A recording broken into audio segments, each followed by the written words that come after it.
Okay. I am going to explain our perception, projection, filtration board. The purpose of this board is to show how we filter information, how we gather information inside of us from an emotional standpoint, a spiritual standpoint, and then we're going to talk about what creates our projections, which is our words. So our perception filter is what we hear, our ears, what we see, our eyes. Okay, this is our perceptions. This is how we take in all information into our brain. Okay, the filtration system can go through some different things in order for us to interpret what we're seeing and what we're hearing. Okay, so we have unresolved cants. These are conflict, abuse, neglect, trauma, shame. These are things that can infiltrate into our truth. Okay? These are our core beliefs. Our core beliefs stem from basically agreements that we've made within ourselves as we grow up. And so the purpose of this board is for us to start having some sort of peace and serenity in our life, in spite of what somebody else says, in spite of what somebody else is doing, in spite of what we're seeing. The purpose of this board is for us to be able to break down our core beliefs. We believe that happens through asking yourself 4 simple questions, and I'll get to these in a minute, but right now, what we hear and what we see runs through this filter, which is our perceptions. Okay? This is where our emotional reasoning comes in. This is who we believe we are. It's who we believe you are. It's who we believe is responsible, right? So we say, we have a term called fading. And what that means is when we see or hear something, we start this play, this movie in our head, right? And we call it a fading because it's a fake movie that we play in our head about the way we think somebody should have behaved, the way we think somebody should have actually said something, whether they should have said something, shouldn't have said something, whether he should do this, he should do that. These are questions that we don't think about asking when we're stressed out and under anxiety and we have all these fears associated with our everyday life, okay? So we basically try to run through what we hear and what we through POS. POS is our pride, our ambitions, and our security. That's it. 3 simple questions that we ask ourselves. We try to get away from the unresolved cants, the conflict, abuse, neglect, trauma, which creates shame. Our perceptions, we try to just simply run through our pride, our ambitions, and our securities. Okay? So, and then we talk about ego. It's important that we understand what ego is, how it dictates our life, right? So then this filtration system, what we hear and what we see, we make decisions about what we hear and what we say, and this is where we can start to get uncomfortable. So I always ask this question: why is it that we get so hurt and we are so affected by what other people say and by what other people do? It's simple. It's because our pride and our ambitions and our security are out of whack. So if you see something and you're bothered, your pride, your ambition, and your security, it's broken. Something is not registering accurately within your perceptions. Okay, your perception filter is clogged. It's most likely clogged with past, unresolved, either conflict, abuse, neglect, trauma, or some sort of shame. So we run it through POS. We talk about ego, okay, and then we say that through POS, we want to make sure that we don't have any misdirected instincts. We want our instincts to be directed in the proper fashion, okay? And then that goes into our projections. We speak, our projections are what we say, they're what we do, right? We'll get to the other side of the board in a minute. But we want to make sure that our projections are starting to be in alignment with what we want in our life, right? If you want peace in your life, if you're not speaking peace, you're not going to have peace in your life. If you want some sort of calmness in your life, you have to speak calmness. Whatever you say will be visited back to you, whatever that is. If you don't want conflict in your life, then you have to no longer speak conflict. That is my experience. That's my wife and I's experience through doing this work. So, what does this mean? My ears, other people's words, my eyes, other people's actions. This is my thinking. This is where we are distorted. So, why is everybody so stressed out? Because their thinking is distorted. Okay? Where does conflict come from? Does it happen out there amongst other people, what they do or say? No. The conflict resides in us. That's it. If you have frustration or you're in some sort of a conflict, you have conflict within yourself. And that's what we teach here at Know the Motive. We try to go from focusing on what other people do and say and simply try to focus on what our motive is, but also more importantly, what their motive is. What is it that their intent is? What are they trying to accomplish? Okay? So, my thinking. Here's what dictates my thinking. The number one thing that dictates my thinking is pride. Pride is simple. The simple breakdown of what pride is. This is probably the most misunderstood word in our entire English language. A lot of people think that pride is me thinking more highly of myself than I am. Yes, that is a part of pride. That is definitely pride. But that is the extreme example of pride. But where we run into pride is simply the role that I have assigned other people. That's where my pride is. So the role that I've assigned others, how others view me, is my pride. Okay? When I start saying, if I see something out there and somebody says something or does something, and I look at them and what they said and what they did is in direct conflict to my core belief systems, what my pride does immediately is it says, whoa, you shouldn't have said that, you should have said this, if only they would have done this, if they would have not done this. This is where our pain is, folks. This is it. That is the core crux of our pain, is when our internal core belief system is no longer in alignment with the way that we believe the world should be, the way that we believe that person should behave, the way we believe that person should speak. When we're in direct conflict with that, we teach here at Know the Motive, we teach that you disregard the other person entirely. If you're frustrated or upset, you need to look at what your pride says. What role have you assigned other people out there? Okay? Pride is a big one.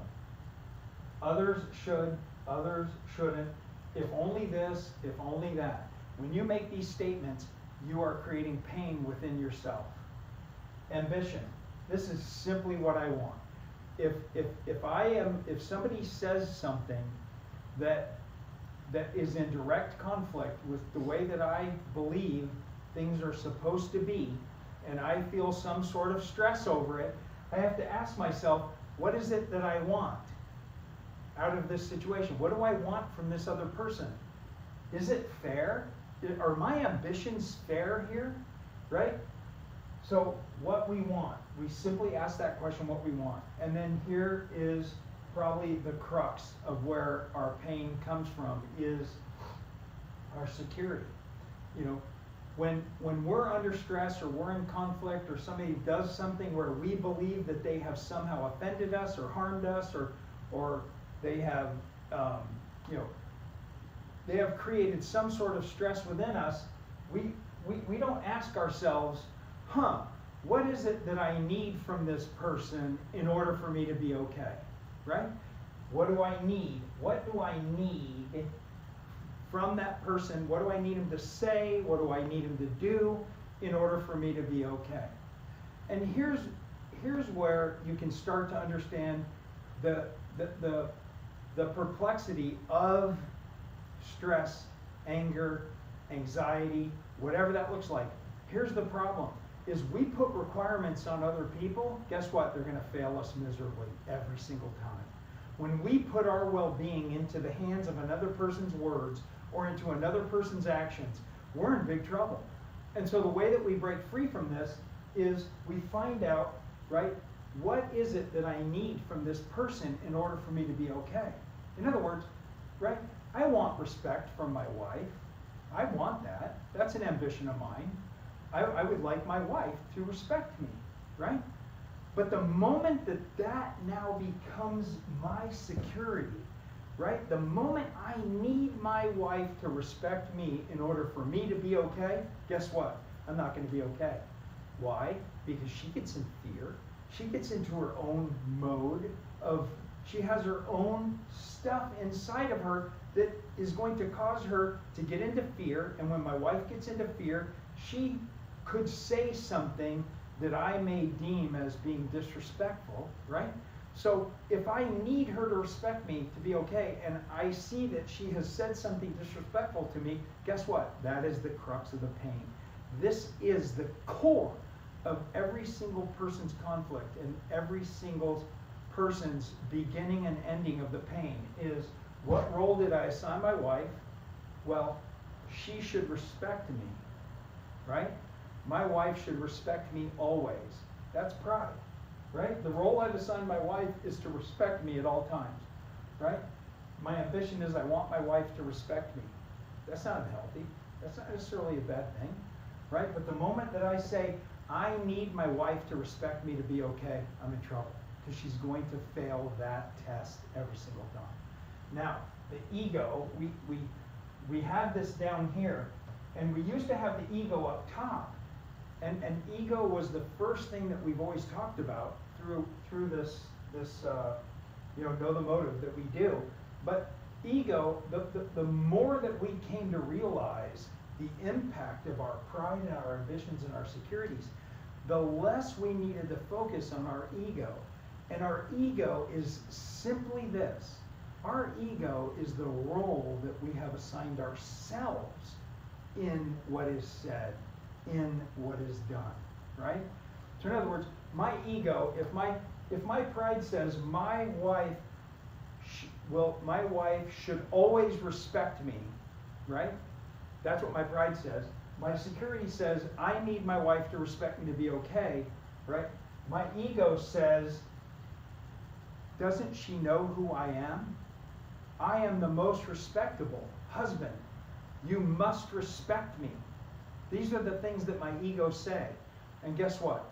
That's pain. That's pain right there. So pride, ambition, security. We'll talk a lot about ego, but these things are pride, our ambition, our security, and ego. We call it POS because we just focus on the top three.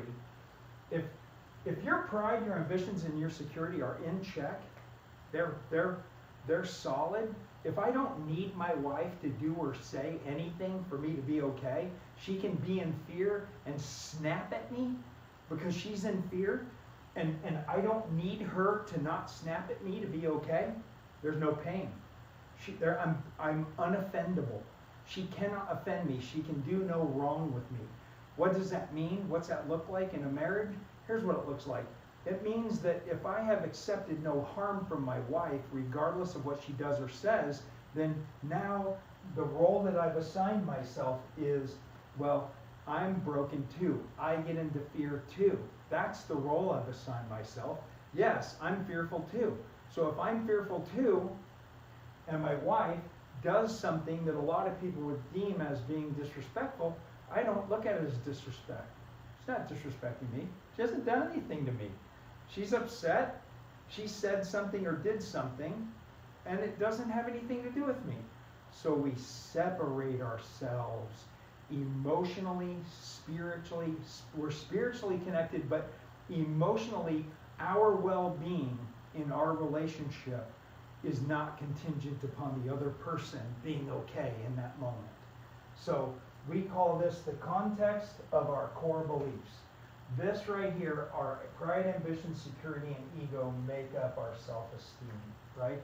So if my self-esteem is deemed that I feel less than, okay, then I'm going to make sure that nobody disrespects me. And I do that with my pride, my ambition, and my securities. And my ego says, don't you know who I am?